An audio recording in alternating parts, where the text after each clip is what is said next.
Je viens de terminer une séance avec une femme qui m'a posé une question qui, honnêtement, m'a obligé à m'asseoir et à réfléchir profondément. Elle m'a dit « Walter, j'ai tout essayé. Les messages doux, la disponibilité totale, les sacrifices immenses. J'ai fait tout ce qu'on m'a dit de faire, mais il continue à ne pas vraiment me voir. Que dois-je faire de plus ?» Je lui ai répondu quelque chose qui l'a laissé sans voix. Peut-être que le problème n'est pas que tu en fais trop peu, mais que tu en fais trop. Parce qu'il faut dire une vérité que peu osent prononcer. Tant que tu fais plus, lui fera moins. Tant que tu donnes davantage, il valorisera moins. Tant que tu cherches, il cessera de chercher.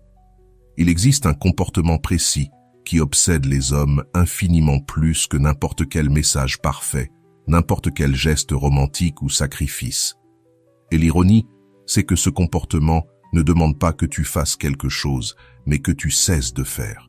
Aujourd'hui, je vais te révéler exactement quel est ce comportement, pourquoi il agit à un niveau psychologique profond et comment tu peux l'incarner de façon authentique à partir de maintenant. Mais avant, laisse-moi te dire quelque chose que j'ai vu des milliers de fois dans mon cabinet. Des femmes arrivent brisées, littéralement détruites émotionnellement, parce qu'elles ont perdu leur identité dans une relation. Elles me disent « Sans lui, je ne suis rien. Je ne peux pas vivre sans lui. C'est tout pour moi. » Et je sais exactement ce qui s'est passé. La dépendance émotionnelle ne commence pas quand un homme devient cruel, mais quand une femme cesse d'être elle-même. Elle commence quand une femme devient le reflet de la vie d'un autre au lieu d'avoir la sienne. J'ai étudié pendant plus de 40 ans la différence entre aimer et dépendre, et cette différence est abyssale. Quand tu aimes, tu as encore ton propre monde, tes rêves, ton identité, indépendant de quiconque. Mais quand tu dépends, ton identité se fond entièrement dans celle de l'autre. Tu existes à travers lui, et sans lui, tu n'existes plus. Les hommes fuient ça instinctivement. Ils savent, sans même s'en rendre compte, qu'une femme qui a besoin d'eux pour exister est une bombe émotionnelle, un fardeau. Et voici ce qui est fascinant. Le comportement qui obsède les hommes est exactement l'opposé. C'est une femme capable d'aimer profondément, mais qui existe pleinement sans cela. Une femme qui a son propre monde, ses rêves, son identité, et qui brillerait avec ou sans lui. Cette femme ne demande pas à être complétée, ne réclame pas de validation, ne cherche pas à être sauvée. Elle s'est déjà complétée, déjà validée, déjà sauvée. Avant de continuer, si tu n'es pas encore abonné à ma chaîne YouTube, je t'invite à le faire dès maintenant. En t'abonnant, tu seras informé de toutes mes nouvelles vidéos, ce qui te permettra de ne rien manquer de contenu précieux. Quand un homme ressent cela, quand il perçoit cette autonomie émotionnelle, cette indépendance réelle, cette force intérieure qui ne dépend pas de son approbation, quelque chose se déclenche en lui. Il ne fait plus face à quelqu'un qui le besoin, mais à quelqu'un qui le choisit. Et cette nuance subtile entre avoir besoin et choisir crée l'obsession. Lorsqu'un homme sent qu'il a été choisi parmi toutes les options possibles, qu'il doit mériter une place dans ta vie plutôt que d'y être par défaut, son esprit entre en mode conquête. Il veut prouver qu'il mérite d'être là. Il veut se montrer à la hauteur de ce choix. Et c'est à ce moment-là qu'il devient obsédé. Ce n'est plus toi qui cours après lui, c'est lui qui commence à te chercher, à penser à toi constamment, parce que tu es devenue précieuse, rare, irrésistible. Non pas parce que tu as fait quelque chose de spécial, mais parce que tu as cessé de faire ce qui détruit le désir, supplier. Mais soyons honnêtes, ce n'est pas facile, surtout si tu as passé des années à tout donner, à tout sacrifier, à te dissoudre dans une relation. Changer cela demande du courage, retrouver ton identité, reconstruire ton estime, ton sentiment d'être complète demande de faire face à tes peurs. La peur d'être seule, la peur de ne pas être assez bien, la peur qu'il parte si tu arrêtes de courir après lui. Mais voici la vérité qui a transformé la vie de milliers de femmes que j'ai accompagnées. Ce que tu crains qu'il arrive si tu arrêtes de le poursuivre est déjà en train d'arriver. Lentement, pendant que tu le poursuis. Un homme qui a besoin d'être poursuivi pour rester ne restera jamais vraiment. Sa présence est une illusion fondée sur ton effort, pas sur son amour. Tu n'as donc rien à perdre et tout à gagner. Ta dignité, ton identité, ton pouvoir, ta vie. Et c'est sur cette base que repose tout ce que nous allons explorer aujourd'hui. Car le comportement qui obsède les hommes ne peut naître que d'un lieu de force intérieure, d'une véritable connaissance de soi, d'une indépendance émotionnelle authentique. Ce n'est pas un jeu, ce n'est pas une façade. C'est ce que tu es lorsque tu t'aimes plus que n'importe quel homme. Et crois-moi, c'est la chose la plus attirante qui soit. Allons droit au but. Le comportement qui obsède le plus un homme, ce n'est pas la séduction, c'est l'indépendance émotionnelle authentique. Pas celle qui est jouée ou feinte, mais celle qui consiste à vivre ta vie comme si sa présence était un complément, et non ta raison d'être. La plupart des femmes croient que l'indépendance émotionnelle signifie être froide, distante, indifférente. C'est faux. L'indépendance émotionnelle véritable, c'est pouvoir aimer profondément sans que ta stabilité, ta joie, ta valeur dépendent de lui. C'est pouvoir être avec lui et être tout aussi heureuse seule. Et c'est ça, le secret. Parce que lorsqu'un homme ressent qu'une femme n'a pas besoin de lui pour être heureuse, mais qu'elle le choisit librement, il entre dans un état de fascination. Il ne se sent plus sauveur, il se sent choisi. Une femme indépendante émotionnellement éveille chez l'homme son instinct de conquête. Les hommes sont biologiquement programmés pour désirer ce qui demande un effort, pour poursuivre ce qui n'est pas garanti. Et une femme centrée, calme, complète, devient ce défi subtil et irrésistible. Accessible, mais jamais acquise. Lorsqu'une femme commence à tout donner immédiatement, qu'elle annule ses plans pour le voir, qu'elle le place au centre de son univers, le cerveau de l'homme enregistre inconsciemment « J'ai déjà accès, il n'y a plus de défi ». Et c'est précisément le défi qui alimente le feu du désir. Mais lorsque cette femme a sa propre vie bien remplie, que ses projets ne tournent pas autour de lui, qu'elle sait qu'elle a des options et qu'elle choisit d'être avec lui, alors son instinct de chasseur s'éveille complètement. Tout à coup, il doit mériter son attention, prouver qu'il en vaut la peine, redevenir compétiteur et non gagnant automatique. Ensuite, quelque chose de fascinant se produit. Sa peur de la perdre se réveille. Les hommes ne tombent pas amoureux de ce qu'ils ont garanti, mais de ce qu'ils pourraient perdre. Un homme qui sait qu'une femme ne partira jamais, quoi qu'il fasse, finit par se détendre, par ne plus faire d'efforts. Mais celui qui sent qu'elle a sa propre vie, qu'elle peut le quitter s'il ne fait pas ce qu'il faut, qu'elle a d'autres options possibles, cet homme reste en alerte. Ce sentiment de vigilance et cette peur de la perdre sont ceux qui l'obsèdent. J'ai travaillé avec des centaines de couples et j'ai vu ce schéma se répéter sans cesse. Un homme commence à dévaloriser une femme à partir du moment où il sent qu'elle ne partirait jamais, qu'elle est piégée, qu'il peut faire ce qu'il veut et qu'elle restera. Mais dès que cette même femme commence à se reconstruire, à établir des limites, à montrer qu'elle ne tolérera pas tout, cet homme se réveille de sa léthargie. Il commence à se poser des questions. Où était-elle vendredi? Avec qui est-elle sortie? Pourquoi n'a-t-elle pas répondu toute la journée? Parce que son cerveau enregistre que l'accès devient limité et tout ce qui est limité prend de la valeur. Troisième point, une femme indépendante attire psychologiquement un homme émotionnellement mature. Cela peut sembler paradoxal, mais c'est profondément vrai. Une femme qui n'a pas besoin de lui pour être heureuse ne le détruira pas émotionnellement. Elle ne lui demandera pas de la compléter, ne projettera pas ses insécurités sur lui. Inconsciemment, il sent qu'il est en sécurité avec elle, qu'il peut être lui-même, qu'il n'est pas responsable de son bonheur. Et cela, même si cela paraît étrange, est extrêmement séduisant. Les hommes fuient instinctivement les femmes qui dépendent d'eux pour survivre émotionnellement. Un homme qui sent qu'une femme a besoin de lui, que sa vie dépend de lui, finit par se sentir piégé. Il ressent le poids de cette responsabilité et cherche un moyen de fuir. Mais une femme qui est bien avec elle-même, qui trouve la vie belle même sans lui, qui a son propre but et sa propre raison d'être, cette femme le libère. Et quand un homme se sent libre auprès d'une femme, c'est paradoxalement à ce moment-là qu'il veut le plus rester. Quatrième point, il respecte une femme qui se respecte elle-même. C'est une vérité inconfortable, mais essentielle. Les hommes respectent davantage les femmes qui fixent des limites que celles qui acceptent tout. Car les limites envoient un message clair. Je m'aime assez pour ne pas tolérer moins que ce que je mérite. Cette énergie d'estime de soi est magnétique. Un homme qui voit une femme tolérer le mensonge, l'indifférence ou la trahison perd inconsciemment du respect pour elle. Car s'il voit qu'elle ne se respecte pas, pourquoi le ferait-il? En revanche, un homme qui voit une femme se lever et dire « ce n'est pas acceptable pour moi », qui voit qu'elle est prête à partir plutôt que de se compromettre, qu'elle a des standards élevés et ne négocie pas, la respectera naturellement. Et le respect est la base d'une attraction réelle et durable. Passons maintenant à la pratique. Scénario 1. Il t'envoie un message.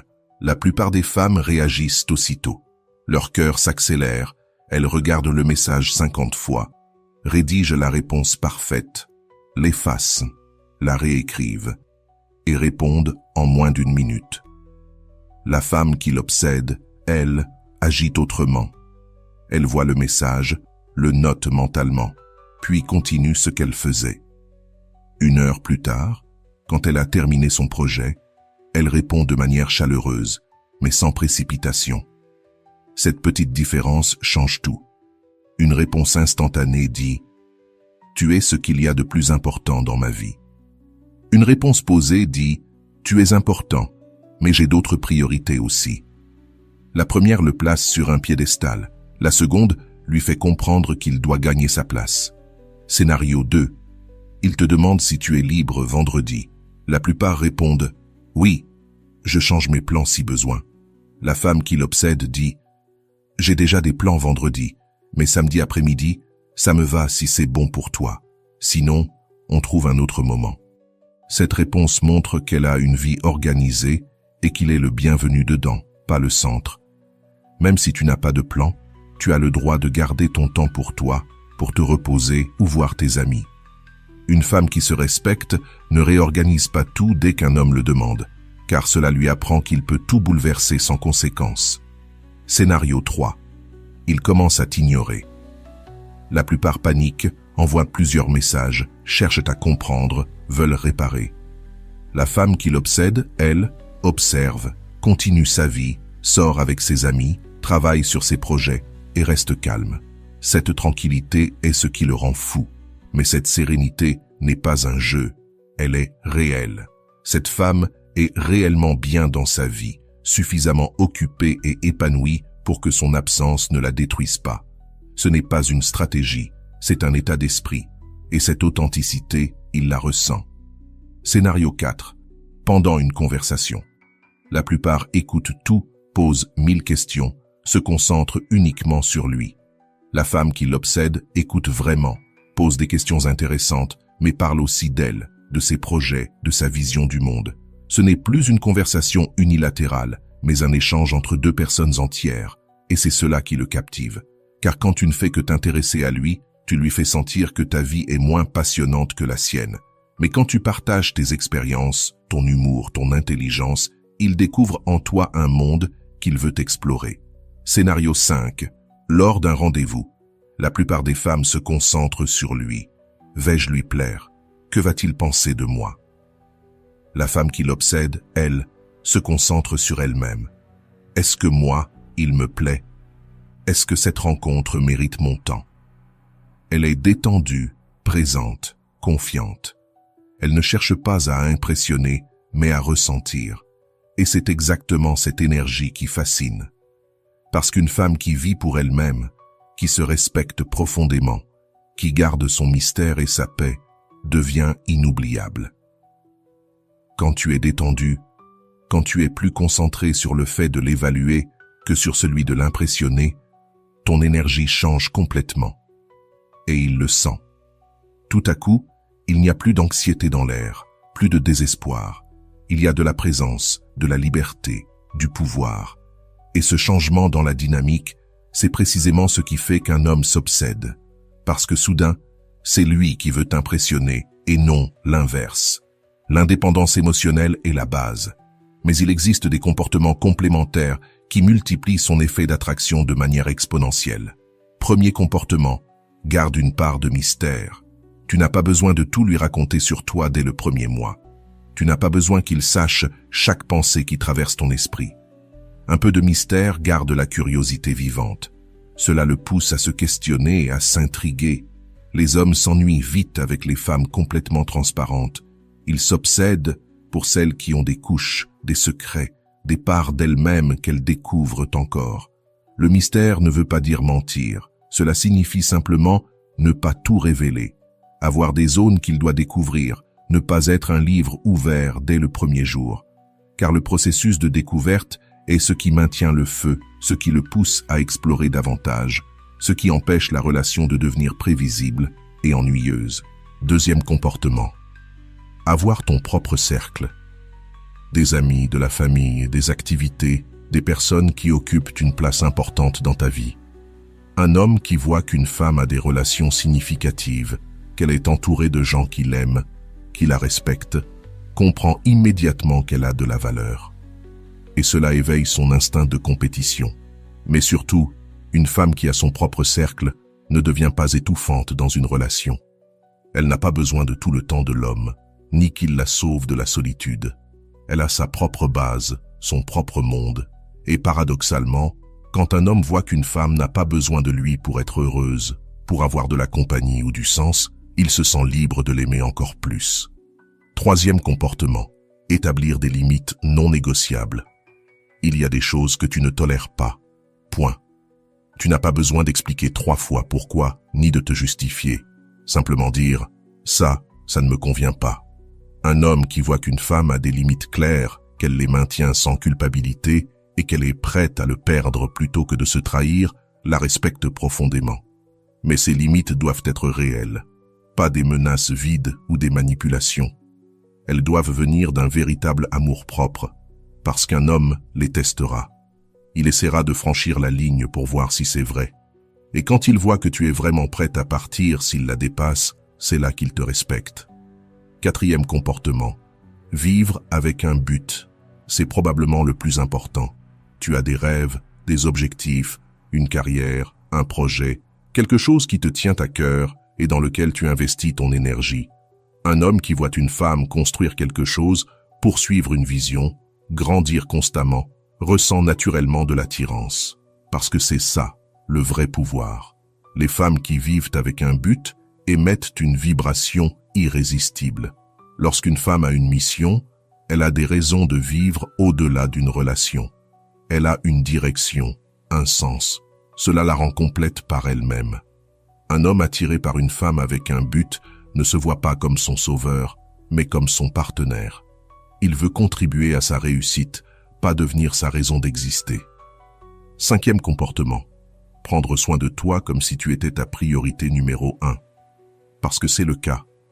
Fais de l'exercice, mange bien, dors suffisamment, fais des choses qui te font du bien, qui te font briller. Quand une femme prend soin d'elle, quand elle investit dans sa santé physique et mentale, cela se voit, littéralement. Ta peau rayonne différemment, ta posture change, ta présence aussi. Et les hommes le remarquent avant même que tu ne parles. Ce n'est pas de la vanité, c'est du respect de soi. C'est reconnaître que ton corps, ton esprit et ton âme sont des instruments précieux à entretenir.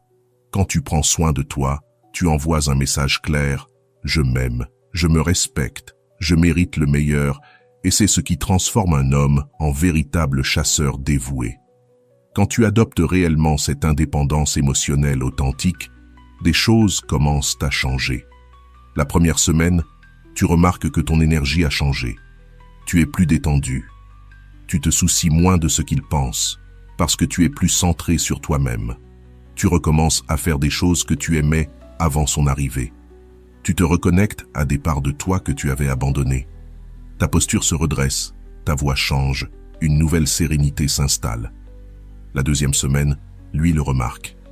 Il cherche davantage le contact, veut savoir ce que tu fais, peut devenir jaloux. Parce qu'il sent que tu n'es plus prévisible. Il peut te poser des questions. Avec qui étais-tu? Où étais-tu? Est-ce que je compte pour toi? Ces questions viennent d'un sentiment d'insécurité, de la peur de te perdre. C'est là que tu dois garder ton cap. Réponds sans anxiété, sans excès d'explication. Au bout d'un mois, le changement devient évident. Il te consacre plus d'attention, fait plus d'efforts, s'intéresse sincèrement à ta vie. Il doit maintenant mériter ton attention. Il veut passer du temps avec toi, être près de toi, devenir meilleur, parce qu'il sent qu'il doit se battre pour ton amour. Et avec le temps, la relation se transforme. Vous êtes désormais deux individus complets, chacun avec sa propre vie, qui se choisissent chaque jour. Pas une relation de dépendance, mais une relation d'équilibre, d'amour et de respect mutuel. Les deux gardent leurs amis, poursuivent leurs rêves et investissent en eux-mêmes. Et lorsqu'ils se voient, c'est parce qu'ils en ont vraiment envie, pas parce qu'ils ont désespérément besoin d'être ensemble. Je veux être clair sur un point. Je ne dis pas qu'il faut abandonner l'intimité émotionnelle. Je ne dis pas non plus qu'il faut cacher sa vulnérabilité, ni cesser d'aimer profondément. L'indépendance émotionnelle n'est pas de la froideur, c'est de la force. C'est la capacité d'aimer sans dépendre. C'est pouvoir être avec quelqu'un sans se perdre dans cette personne. Car la véritable intimité naît lorsque deux êtres complets se choisissent mutuellement. Quand chacun a sa propre identité, son propre monde, et qu'ils décident malgré tout de se rencontrer et de se fusionner partiellement. C'est tout le contraire de la dépendance, c'est la liberté au cœur même de la connexion. Et voici ce qu'il y a de magnifique. Quand tu es une femme émotionnellement indépendante, qui aime profondément sans dépendre de cet amour pour exister, les hommes ne font pas que s'attacher à toi. Ils te respectent, ils t'admirent, et surtout, ils t'aiment sincèrement. Pas par besoin, mais par authenticité. Tu n'as plus besoin de supplier pour de l'amour lorsque tu en débordes déjà. Car l'amour qui émane d'une femme qui s'aime elle-même est différent. Il est lumineux, rayonnant, magnétique. Il est pratiquement irrésistible. Et c'est précisément cela qui fait qu'un homme revient frapper à ta porte à 3 heures du matin, après des mois de silence. Pas parce que tu l'as manipulé, ni parce que tu as joué à des jeux mentaux, mais parce qu'il réalise qu'il ne peut pas vivre sans la femme entière, forte et indépendante que tu es. Parce qu'il a manqué la paix qu'il ressentait à tes côtés, la sérénité, la certitude que tu étais son égal. Il sait désormais que tu l'avais choisi, non par besoin, mais par véritable désir. Et c'est une raison infiniment plus puissante d'aimer quelqu'un. C'est la raison pour laquelle certains hommes passent des années à penser à une femme qui les a quittés parce qu'elle s'est aimée plus qu'elle ne les aimait. C'est la raison pour laquelle d'autres font l'impossible pour reconquérir celle qui a enfin compris que sa valeur ne dépendait pas de leur validation.